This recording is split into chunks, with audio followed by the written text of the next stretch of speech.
you go. See the guy right next to us on all this caffeine. Mr. Mac Miller, make some noise, make him feel welcome. Hey. So this new album is dope. It's all love, man. Loves it. Nothing but love. How do you feel? What's your favorite baby off that album? Skin. There's a song called Skin that I like a lot. It's like a sleeper, if you will. Okay. But it's I think I fall in love with songs really based on like the process that it takes them to get fully grown from just an idea. Yeah. And that one was like a lot of work. That's your baby. Current single right now is Dang. And the dude on the record with you, I don't think a lot of people are too hip to him yet. Talk a lot about Anderson .Paak, because I got a chance to see video of him at his show, and it was kind of nuts, man. How did y'all come together to work on that record? Dude, he is brilliant, man. I just, the moment I heard him, I heard him on Dre's album, and then with Malibu. Right. You just know when someone's next level with like their writing and musicality, and he's one of those next level people. This man plays the drums so well too. I don't know if anyone's ever checked out any of his shows. I've seen him do it. Dope on the but drums. it's crazy, man. And I just look, I just like want to share in the creative process with people like that. And try and learn from them and add to the conversation and all that stuff. So you're like on the road. You have a lot of stuff to throw out there to the people. When are we going to get the reality show back? Never. Really? Oh, you're done with it, Dad, huh? I would die Never. laughing at you and the crew just going crazy. I You had to had 86 it? I had to quit that thing. Okay. Man. Well, you know what? It's because, I don't know, like I make music for a living. And anything that takes away from that, I just couldn't do.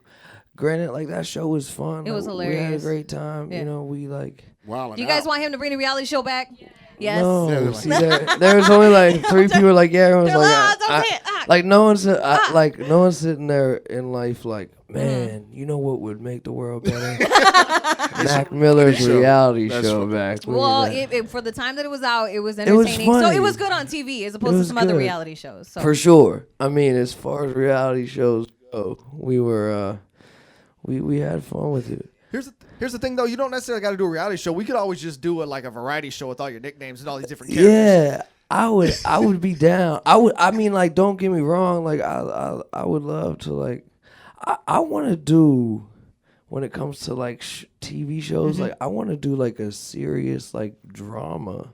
Really? Like really, like, maybe not even CSI Miami. CSI Pennsylvania. But maybe not next fall. maybe not be in it, but just put something together. Yeah. I don't know. Like I'm a weirdo, man. I think you should have your own drink made after all this espresso. Yeah. It's a lot of espresso, right? Speaking of, you might take a sip. You gotta have your own drink made. That would be kind of cool. I mean, This if y'all watching right now, Starbucks. if y'all can hook me up with a drink, let me know where to go. I'll have a drink. This Mac Miller Hot Behind the Scenes brought to you by Starbucks. Yeah, that'd be great. So I want to jump back into nicknames real quick because I don't know if you guys know this man's nickname game is strong. Yeah, I got Real strong. Flex on him. Can we kind of get the origin of some of these names, please? Like, where did Larry Fisherman come from? So the whole thing with the Larrys was when I first came out to LA, I was working in a studio, and like when you leave the session, they have to save what you do. At that time, I didn't bring my hard drive with me, and I didn't have a hard drive. Did you even have a thumb drive at least? Always keep I didn't have a thumb Damn, drive. I didn't bruh. have a flash drive. Good information. Keep your I hard didn't drive. have any drive. But so I try to pick a really unassuming name, like who, if you were scrolling through, like who would you not think was anything? Larry Fisherman. And I was like, just the name Larry.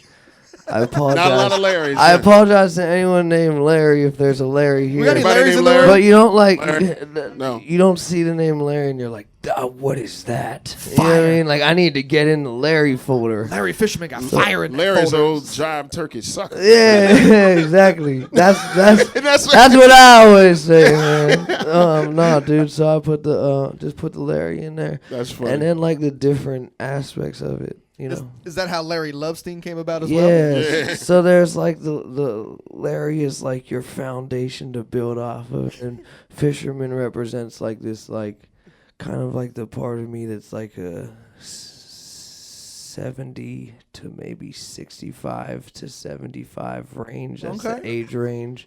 Old man who just like lives out in We all the got an Uncle wilderness.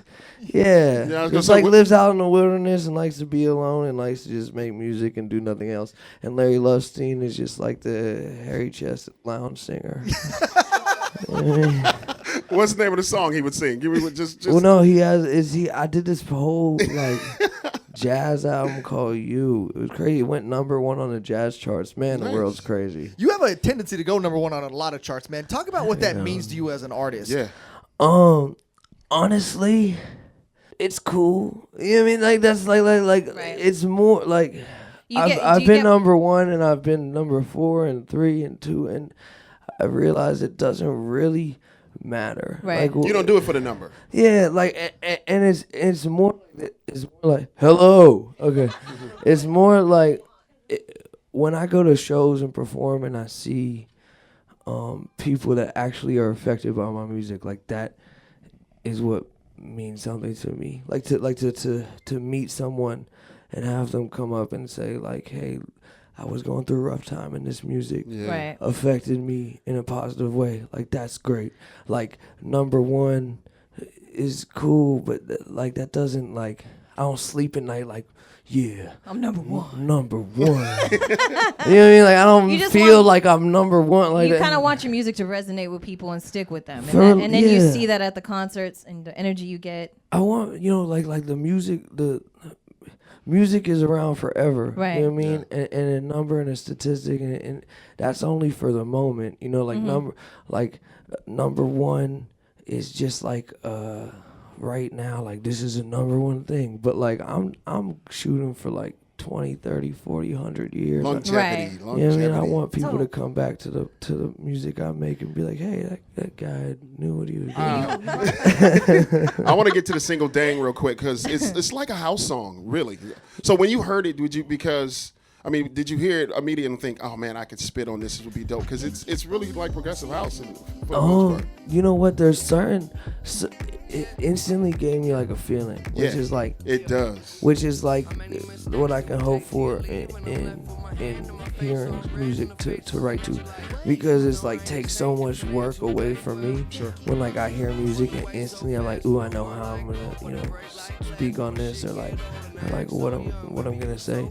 So it was one of those things where I just kind of like didn't have to do much. Nice. You know what I mean? Like I didn't have to overthink it. Like yeah, I spent a few days. That's usually the best creative thing, right? 100%. The best. Because it's right from intuition, right there. and it's just pure inspiration, and it's like there's like overthought is the worst thing for music because Yes. that's all these filters before it gets from me to whoever's listening, and you hear all like this like with all that overthinking is like self-doubt and all these things like what should I say, what shouldn't I say, what's gonna make me sound cool, am I gonna sound cool? I mean that's all trash. Like you just want it to be pure, what's actually in here on a record. It feels that way too. I mean, when you hear it, Thank when you, it comes man. on, it's good. Thank you. And I know it seems easy what you're saying for artists, but how long did it take you to really understand that process of making a record? Man, I think I'm still figuring it out. You know, I think when you do this for a living and you benefit off it greatly, I think a lot of times when things are easy, it's hard to do them because you're like, this shouldn't be easy. You know what I mean? And I remember like that's always a battle with me where I'm like I do something, I'm like, that was too easy. Like this, how crazy would it be if like this song sold 1 million copies and I wrote it in 5 minutes? Like that's horror. You know That's what I the mean? gift, though. But, Yeah, like, that's the but, gift. That's but the it's gift. and exactly. You know what I and mean? you have to kind of just trust that things fall as they will. Right. And you know, some of the greatest songs were written in that short amount of time because it's just so pure and things. But that's just always a battle. It's just like is maybe it's some things become easy because I'm just good at them. Right. Which is, you know, I'm not trying to like be It's like, called natural talent, like he was saying. right, You're like Steph Curry hits threes, I make music. You know what I mean? So you're the Steph Curry of music now? Is that where we're going? No, I'm not saying that. I'm just saying Mac Miller with the like, shot, boy. Like people have a path and they do the same Right. thing, and it's repetition. They do it all the time, and it's not even like a thought anymore. So It just that's happens. My man, Mac Miller, you guys make some noise for him. Thank you, guys. Support the single Dang. The album in stores now. Divine Femininity, right? Yeah.